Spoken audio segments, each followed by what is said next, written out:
Hello friends, हम लोग आज पढ़ेंगे विज्ञान कक्षा 9 जिसका चैप्टर 11 पढ़ेंगे जो कि है गति। ये इस वीडियो का पार्ट 2 है। अगर आपने अभी तक हमारे चैनल को सब्सक्राइब नहीं किया तो जल्दी से सब्सक्राइब कर दें। आइए वीडियो को शुरू करते हैं। देखिए, आज का हमारा जो पहला क्वेश्चन है वो ये है कि आप किसी वस्तु के बारे में कब कहेंगे कि वह एक समान त्वरण से गति में है। ठीक है, तो देखिए, त्वरण के बारे में आपने पढ़ा है। जो त्वरण बराबर होता है उसका सूत्र क्या होता है? वेग में परिवर्तन, यानी वेग परिवर्तन, और बटे में क्या लिखते हैं हम लोग? वेग परिवर्तन बटे समय। अब आप बताइए, वेग परिवर्तन का मतलब क्या? कि वेग बदले। तो देखिए, वेग कैसे बदलता है एक समान त्वरण में। ठीक है, एक तरफ हमने लिखा समय और एक तरफ लिख रहे हैं वेग। मान लिया कोई वस्तु अभी एक मतलब मीटर प्रति सेकंड के वेग से चल रही है और आपने देखा 5 सेकंड बाद उसका जो वेग है वो 10 मीटर प्रति सेकंड बढ़ गया। ठीक है, थोड़ी देर बाद आपने देखा कि 5 सेकंड बाद कितना बढ़ गया? 10। फिर से आपने देखा 5 सेकंड बाद फिर से 10 बढ़ गया। ऐसे ही आप देखते जा रहे हैं कि हर बार क्या हो रहा है, बराबर समय में 5 सेकंड में फिर से 10 बढ़ गया। जब भी आपने देखा 5 सेकंड में, मतलब कोई भी एक टाइम लिया पर्टिकुलर, उसमें 10 मीटर प्रति सेकंड 10 मीटर प्रति सेकंड कोई एक निश्चित बढ़ता जा रहा है। तो हम क्या देख रहे हैं, बराबर समय में उसका वेग हर बार बराबर बढ़ रहा है। जब भी देख रहे हैं बराबर समय में बराबर वेग बढ़ रहा। तो यानी एक, जैसे शुरुआत में कितना था 1, फिर बदल के कितना हो गया, 10 बढ़ गया तो 11 हो गया, फिर 10 बढ़ के कितना हो गया, 21 हो गया, फिर 10 बढ़ के कितना हो गया, 31 हो गया। तो हम क्या देख रहे हैं, जो वेग है एक समान रूप से बढ़ता जा रहा है, और बढ़ने का मतलब बदल रहा है। तो इसी को हम लोग क्या कहते हैं कि जो वस्तु है वो एक समान त्वरण से गति कर रही है। ठीक है, कैसे कर रही है? एक समान त्वरण से गति कर रही है। तो आइए इसके बारे में हम लोग एक बार पढ़ लेते हैं तो हमारा कॉन्सेप्ट पूरी तरह से क्लियर हो जाएगा। चलिए देखते हैं। अब देखिए, ये चीज यहाँ पे है। जब कोई वस्तु एक सरल रेखा में गति करती है, ठीक है, कहाँ? एक सीधी रेखा में गति कर रही है और उसका वेग समान समय अंतराल में समान रूप से बढ़ता है या तो घटता है, कोई भी चीज कहेंगे, क्योंकि हमने पढ़ा है बदलता है। बदलने का मतलब ये नहीं होता है कि बढ़े ही सिर्फ, यानी समान समय में, ये समान समय अंतराल में समान रूप से या तो बढ़ेगा या घटता है, तो वह वस्तु एक समान त्वरण से गति करती है। ठीक है, अगर आप इसका जो ग्राफ देखेंगे वो कुछ ऐसा दिखाई देगा। ये एकदम सीधी लाइन आएगी। क्यों सीधी लाइन? क्योंकि एक सरल रेखा में गति कर रही है। और ऊपर की तरफ क्यों है? क्योंकि बढ़ रहा है। नीचे क्या लिखेंगे आप? समय लिखेंगे। और ये ऊपर क्या है? वेग है। ठीक है, तो जैसे जब भी आप इसको चेक करेंगे तो ये क्या करेगा, समान समय में समान रूप से बढ़ता जाएगा। ठीक है, तो ये ग्राफ होगा किसका? एक समान त्वरण का। तो आगे देखते हैं हम लोग। अब देखिए, एक समान त्वरण पढ़ चुके हैं। अब हम लोग देखते हैं असमान त्वरण। पूरी चीज त्वरण में वही रहेगी, बस क्या हमने देखा था, पिछली बार वेग लिखा था और यहाँ पर वो आगे समय लिखा था और इधर क्या लिखा था? वेग। तो अब देखिए, समय हम क्या लेंगे, हर बार एक बराबर समय लेंगे 5 सेकंड। लेकिन इस बार हमने पहले बार देखा था 10 बढ़ा, लेकिन अब जरूरी नहीं हर बार बराबर बढ़े, समय अंतराल हम बराबर रखेंगे, लेकिन इसका वेग जो होगा वो अलग अलग तरीकों से घटेगा या बढ़ेगा। तो देखिए, 5 सेकंड में हमने क्या देखा, वेग पहले 10 बढ़ा, फिर अगले 5 सेकंड में वेग 12 बढ़ा, फिर अगले 5 सेकंड में 7 ही बढ़ा। तो हम क्या देख रहे हैं, अगर इसका ग्राफ खींचें तो वेग बढ़ रहा घट रहा, बढ़ रहा घट रहा, कुछ ऐसे भी जा रहा। तो इसको क्या कहेंगे हम? ये वेग और समय का ग्राफ है, तो इसमें कहेंगे कि ऐसा, इस स्थिति में जो वस्तु है वो उसका त्वरण कैसा है? असमान त्वरण है। असमान त्वरण में क्या होगा, समान समय अंतराल में अलग अलग रूप से वेग परिवर्तित होगा। ठीक है। तो देखिए, यदि एक वस्तु का वेग समान समय अंतराल में, आपको टाइम हर बार बराबर लेना है, समान समय अंतराल में असमान रूप से, ये दोनों शब्द इंपॉर्टेंट हैं, समान समय अंतराल में असमान रूप से बदलता है, बदलने का मतलब चाहे घटे बढ़े, तो कहा जाता है कि वस्तु असमान त्वरण के साथ गति कर रही है। ठीक है। अब देखिए उदाहरण भी लिखा है, सड़क पर चलती कार जो समान समय अंतराल में चाल को असमान रूप से परिवर्तित करती है। जैसे खाली सड़क मिल गई तो उसने क्या कर दिया, बढ़ा दिया, और अगर वही रोड पे जाम लगा हुआ है, ट्रैफिक है, तो उसने वेग को घटा लिया, तो वहां जो त्वरण आएगा वो कैसा होगा, असमान त्वरण होगा। ठीक है। चलिए नेक्स्ट क्वेश्चन हम लोग देखते हैं। नेक्स्ट क्वेश्चन ये है कि एक बस की गति 5 सेकंड में, देखिए 5 सेकंड में 80 किलोमीटर प्रति घंटे से घटकर 60 किलोमीटर प्रति घंटा हो जाती है। बस का त्वरण ज्ञात कीजिए।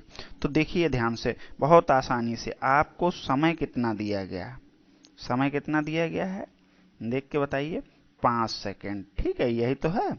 अब देखिए वेग कितना दिया है, वेग शुरुआत वाला हम लिखते हैं, शुरुआत वाले वेग को u से लिखते हैं। ठीक है।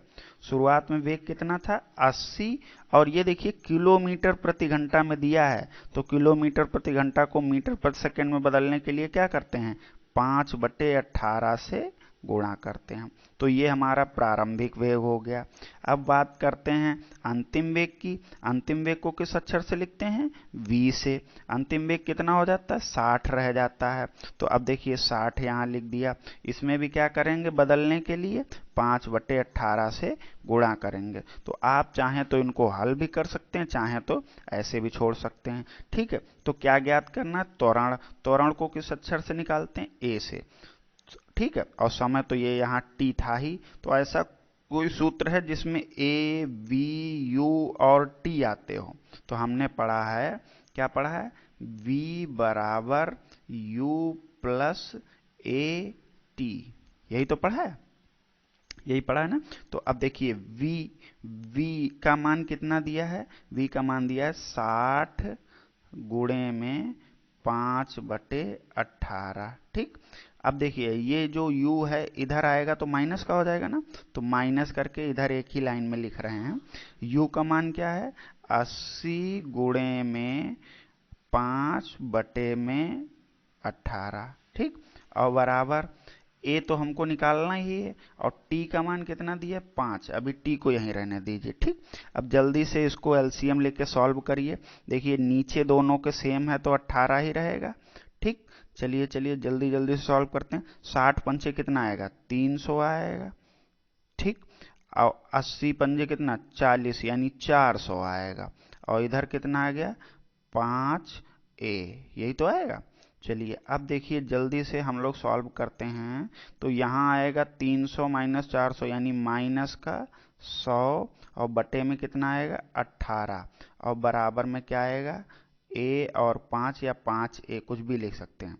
अब ये 5 कहाँ जाएगा, इसके नीचे। तो देखिए 5 जब नीचे जाएगा तो a बराबर क्या लिखा जाएगा, a बराबर लिखा जाएगा 100/18, और नीचे ही क्या आएगा, 5। ठीक। अब इसको आप काट के बताइए, 5 से इसको काटेंगे तो यहाँ आएगा 20, यानी कितना आया, 20/18, यही तो आएगा। चलिए जगह कम है तो यहाँ लिख देते हैं 20/18। एक मिनट, चलिए नेक्स्ट पेज पे ही करते हैं। ये देखिए हमारा यहाँ पे आया था a बराबर, हमने देखा था 100 बचा था, और नीचे 18 बराबर 5a, यही तो था। ये 5 कहाँ आएगा, इसके नीचे, तो यानी 100/18 गुणे में 5। ठीक। 5 से इसको काटा था तो कितना आया था, 20, और नीचे बचा 18 बराबर a। यही आंसर लिख सकते हैं, चाहे तो इसको भाग कर दीजिए, तो भाग करने पे क्या आएगा, 18 एकन 18, और कितना बचा, 2 पॉइंट लगाएंगे, 20, 18 एकन 18, वो यही आता जाएगा 1.11, और त्वरण किस में आएगा, मीटर प्रति सेकंड स्क्वायर में। ठीक। उम्मीद करते होंगे ये आपको समझ आया होगा। ये देखिए बहुत आसानी से हम लोगों ने सॉल्व कर लिया है। चलिए आपको पूरा क्वेश्चन एक बार फिर से रिवाइज करा देते हैं। चलिए बहुत सरल तरीके से, आपको टी दिया था, समय कितना दिया था 5 सेकेंड, और उसने कहा था प्रारंभिक वेग कितना दिया है 80 किलोमीटर में था, तो किलोमीटर में बदलने के लिए हमने 5/18 से गुणा कर दिया। v कितना दिया था 60 और गुणा कर लिया था 5/18 से। इतना ही तो था। देखिए आप हम गुणा नहीं कर रहे हैं, क्यों? क्योंकि गुणा करने में कैलकुलेशन बढ़ जाती है। तो आपको कुछ नहीं करना, आपको बस ऐसे ही सॉल्व करना, a निकालना है। तो सूत्र था v बराबर u प्लस ए टी, यही था। v की जगह ये वाला मान रखिए, तो कितना आएगा 60 गुणे में 5/18। u की जगह लिखिए 80, 80 गुणे में 5/18 और प्लस के a और गुणे में t की जगह 5। सही। चलिए अब देखते हैं हम लोग।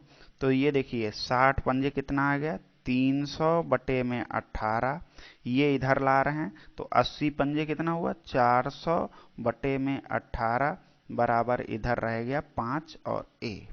ठीक। तो अब देखिए 18 दोनों में है तो एलसीएम कितना हो जाएगा 18 और 300 माइनस 400। चलिए इसको यहाँ लिख देते हैं 300 माइनस 400, इधर कौन रहेगा 5a। अब 300 में से 400 को घटाएंगे तो कितना आएगा माइनस का 100/18 और बराबर का 5a। ठीक। अब ध्यान से देखिएगा ये 5 कहाँ आएगा इसके नीचे, तो यानी a बराबर जो लिखा जाएगा वो लिखा जाएगा माइनस का 100/18 और गुणे में 5। ये इसके नीचे ही तो आएगा। तो अब देखिए 5 से 100 को काटा तो कितना आया 20, यानी a बराबर माइनस के 20/18। जब इसको भाग करेंगे तो 18 से 20 को भाग करके देख लीजिएगा 1.11 मीटर प्रति सेकेंड स्क्वायर आएगा आंसर। ठीक है। चलिए नेक्स्ट क्वेश्चन करते हैं हम लोग। नेक्स्ट क्वेश्चन ये उसका सॉल्यूशन देखिए। नेक्स्ट क्वेश्चन हमारा ये रहा है। तो इस क्वेश्चन में हम देखते हैं एक रेलगाड़ी एक स्टेशन से चलना आरंभ करती है। आरंभ करती है मतलब अभी तक खड़ी थी, और खड़ी थी तो इसका प्रारंभिक वेग कितना हो जाएगा 0। ठीक है।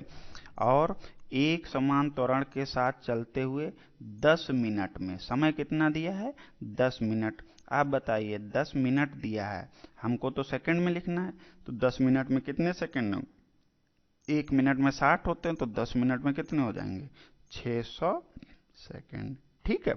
उसके बाद 40 मीटर की चाल प्राप्त कर लेती है, यानी अंतिम वेग जो है वो कितना है 40 किलोमीटर प्रति घंटा है। तो किलोमीटर से मीटर में बदलने के लिए क्या करते हैं 5/18 से गुणा करते हैं, और त्वरण ज्ञात करना है तो a निकालना है। ठीक। चलिए अब ये क्वेश्चन बड़े आराम से सॉल्व हो जाएगा। हमने पढ़ रखा है v बराबर u प्लस ए टी होता है। ठीक है। v का मान क्या दिया है देखिए 40 गुणे में 5/18। देखिए हम ये गुणा नहीं करते हैं, क्यों? क्योंकि कैलकुलेशन सरल करनी है। u की जगह 0 लिख दिया, और a की जगह क्या लिखना है, a तो निकालना ही है, और t की जगह क्या लिखना है 600।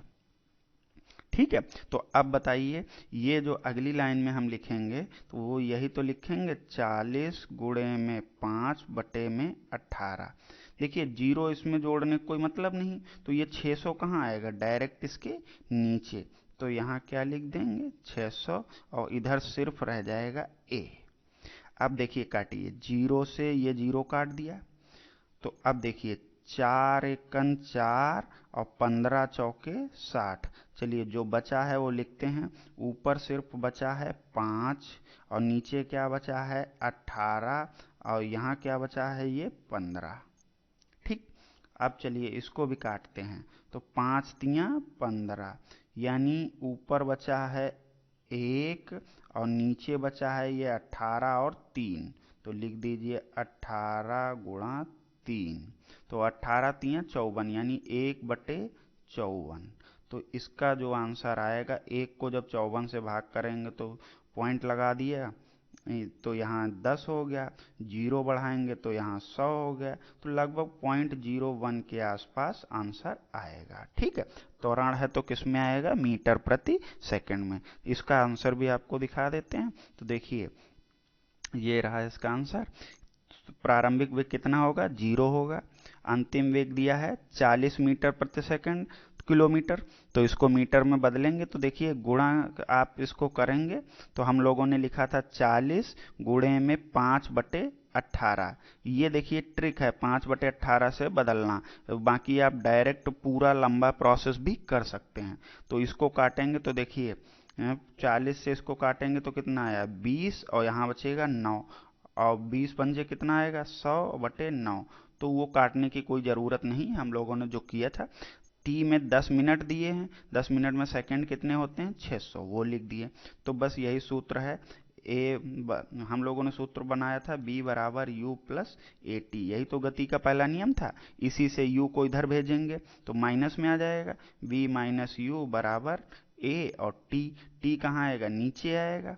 तो फॉर्मूला क्या बनेगा, a बराबर v माइनस यू बटे में t।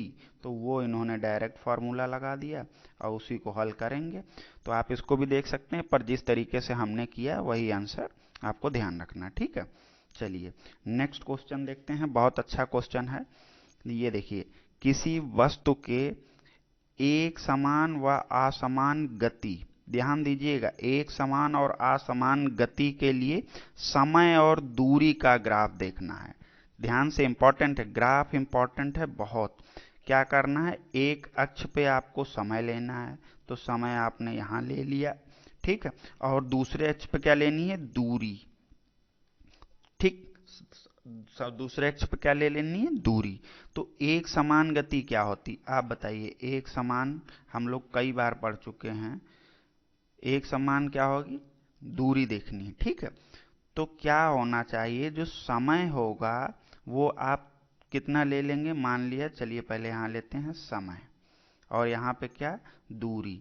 एक समान का बात जब भी आएगा तो आप कहेंगे बराबर समय में, जैसे 5 सेकंड में 10 मीटर चला, तो हर बार कितना चलेगा, 5 सेकंड में 10 मीटर ही चलेगा। 5 सेकंड में कितना चलेगा, 10 मीटर ही चलेगा। यानी अगर दूरी देखें, हर बार बराबर समय में बराबर दूरी तय कर रहा है, बराबर समय में बराबर दूरी तय कर रहा, तो उसकी गति जो होगी एक समान गति कहलाएगी। ठीक है, तो एक समान गति कहलाएगी। तो अब देखते हैं हम लोग, इसका ग्राफ आपको दिखाते हैं। तो कुछ इसका ग्राफ जो बनेगा वो इस तरीके से बनता है, स्ट्रेट लाइन एकदम से। तो जैसे यहाँ पे सेकंड लिखे होंगे 1 2 3 4, जितने भी यहाँ पे दूरी लिखी होगी 10 10, तो ऐसे 10 20 और 30। चलिए आपको ग्राफ ही दिखाते हैं। ये देखिए एक समान के लिए ग्राफ है। तो यहाँ पे समय है, समय आप मान लिया आपने 5 सेकंड यहाँ लिखे हैं, फिर 10 सेकंड लिखे हैं, फिर 15 सेकंड लिखे हैं, फिर 20 सेकंड लिखे, और यहाँ पे दूरी लिखी है 10, और यहाँ 20 30 और 40। तो देखिए पहले 5 सेकंड में कितना चला, 10, फिर अगले 5 सेकंड में कितना बढ़ा, बढ़ा हुआ देखिए, तो 10 से 20 हो गया, यानी सिर्फ 10 ही तो बढ़ा। फिर अगले 5 सेकंड में कितना, यहाँ 15 हुआ, और यहाँ कितना हो गया, 30 हो गया। तो जब इनके कटान बिंदु को आप मिलाते हुए जाएंगे तो आपको क्या प्राप्त होगी, एक सरल रेखा। और ये ग्राफ है एक समान गति का, बहुत इंपॉर्टेंट है। और यहीं पे अगर कह देता असमान गति, तो आपको समय यही लेना था, 5 सेकंड 10 सेकंड 15 सेकंड, यानी हर बार समय कितना बढ़ रहा है, 5 5। और दूरी का भी ऐसे ग्राफ तो यही बना देंगे, 10 20 30 40। लेकिन हर बार वो दूरी बराबर नहीं चलेगा। एक बार मान लिया 10 चल दिया वो, फिर अगली बार कम कर देगा, फिर अगली बार बढ़ गई, फिर अगली बार कम हो गई, मतलब कोई एक निश्चित पैटर्न आपको नहीं मिलेगा। तो वो कौन सा ग्राफ हो जाएगा, असमान। क्यों, क्योंकि वो क्या करता है, असमान में याद रखिएगा, एक तरफ क्या लेंगे, समय लेंगे, और एक तरफ क्या लेंगे, दूरी। तो समय तो हर बार आपको फिक्स रखना, 5 सेकंड 5 सेकंड और 5 सेकंड, कुछ भी करेंगे। ठीक, बराबर समय में अलग अलग दूरियां तय करेगा। पहले 10 कर ली, अब की 8 ही कर पाई, फिर 12 कर ली। तो क्या देख रहे हैं, बराबर समय अंतराल में अलग अलग दूरी तय करता है। तो उसका ग्राफ कुछ भी आ सकता है, टेढ़ा मेढ़ा, जरूरी नहीं ऐसा है, कुछ ऐसे करके भी आ सकता है। तो ये कौन सा हो जाएगा, असमान। ठीक है, चलिए नेक्स्ट क्वेश्चन करते हैं। बहुत अच्छा क्वेश्चन है ये। देखिए, किसी वस्तु की गति के विषय में आप क्या कहेंगे जिसका दूरी और समय ग्राफ, ये शब्द इंपॉर्टेंट है, जिसका दूरी और समय ग्राफ एक्स अक्ष के समांतर एक सरल रेखा। तो देखिए एक्स अक्ष यही वाली होती है। तो नीचे देखिए जो इन्होंने 1 2 3 4 समय लिख रखा है, और इधर क्या लिख रखा है, दूरी। तो ये देखिए वस्तु अभी कितनी दूर पर है, 6 सेकेंड, मतलब 6 मीटर दूर पर है। आपने थोड़ी बार देर बाद देखा तो भी वस्तु कहाँ पे रही, 6 ही मीटर दूर रही। फिर आपने देखा तो भी वस्तु कहाँ पर, 6 ही मीटर दूरी पे रही। फिर कुछ टाइम बाद देखा तो आपने देखा फिर वहीं वस्तु रखी है। फिर देखा, देखिए वस्तु 6 मीटर से ऊपर नहीं बढ़ रही है, यानी वस्तु कैसी है, समय के साथ साथ उसकी स्थिति में बदलाव नहीं आ रहा। तो वस्तु विरामावस्था में होगी। वस्तु विरामावस्था में है क्योंकि समय बदलने पर भी उसकी स्थिति वही बनी रहती, यानी उसकी स्थिति में कोई बदलाव नहीं आता है। ठीक है, तो इसलिए वस्तु कैसी होगी, विरामावस्था में होगी। ठीक है। अब फ्रेंड्स ये था पार्ट 2, जिसमें हम लोगों ने कुछ क्वेश्चंस को देखा। नेक्स्ट क्वेश्चन को हम लोग नेक्स्ट को पार्ट में पढ़ेंगे। ठीक है, तो अगर आपने अभी तक चैनल को सब्सक्राइब नहीं किया है तो जल्दी से इसे सब्सक्राइब कर दें और लाइक और शेयर जरूर करें। मिलते हैं नेक्स्ट वीडियो में।